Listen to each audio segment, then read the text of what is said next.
La chronique culture de Nicolas Georges. Ce soir, on part à la découverte d'un groupe de Montréal, l'Abbesse, qui vient de sortir son 3e album qui s'appelle La Route.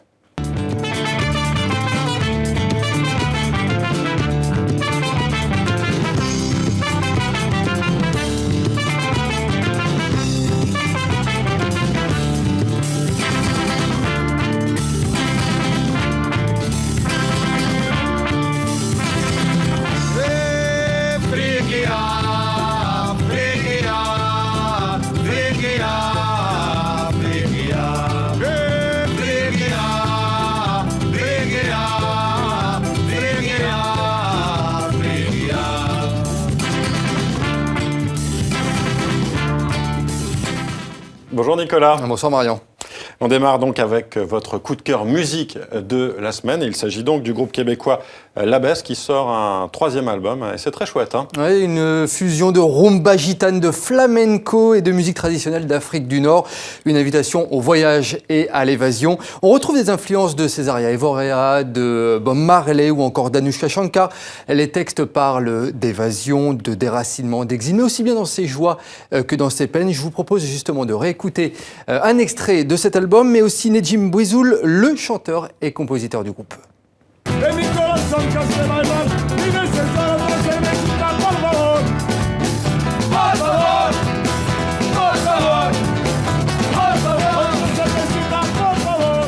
Donc le 3e album, c'est vraiment les influences des voyages que j'ai fait et tout ça.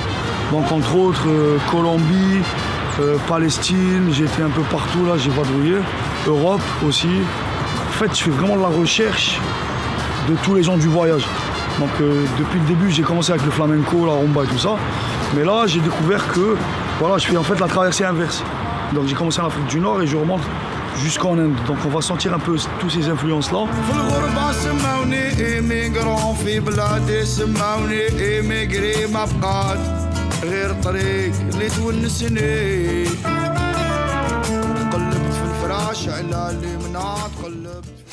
Voilà, c'est dansant, hein, c'est frais, ça donne vraiment envie de voyager. Et le groupe l'Abbesse est en concert ce soir à Paris, au Café de l'Indance, avant d'entamer une grande tournée mondiale jusqu'à fin octobre. Il passera notamment au Canada, à Cuba, en Tunisie, au Maroc ou encore en Algérie. Voilà, on peut les voir un peu partout dans le monde, ça c'est chouette.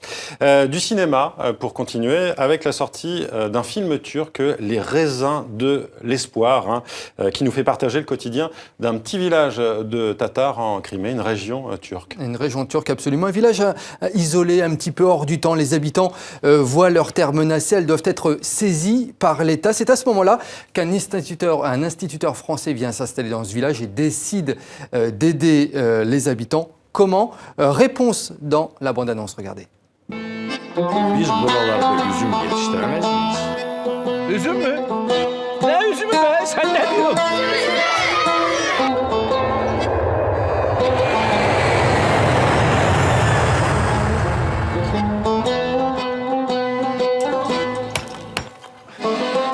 Gördün mü kaya işte. Köyde herkese hiç üzüm olmayacak diyor.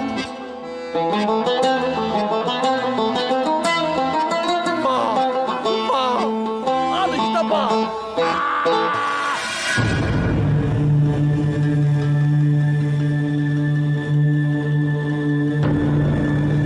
Başka türlü yapamam. Lan hoca! Ulan hepsini bok yemen lan! Umudumuz bitmedi ki. Umudumuz oldukça ben mücadeleye devam edeceğim.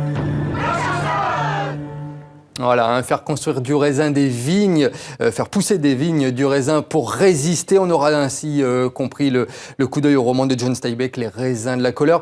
L'histoire est assez classique, hein, le combat du pot de terre contre le pot de fer. Mais ce qui est vraiment intéressant dans ce film, ce que j'ai vraiment aimé, c'est de suivre sur plusieurs années le quotidien de ces habitants dans cette région éloignée, donc les Tatars de Crimée, leur histoire de famille, leur histoire d'amour, le rendu des images à l'écran est magistral, les couleurs sont superbes, on a vraiment l'impression d'être avec eux, on passe un vrai bon moment. Les Raisins de l'Espoir, réalisé par Toons Okan, c'est actuellement au cinéma. Ouais, vous donnez envie d'y aller, Nicolas.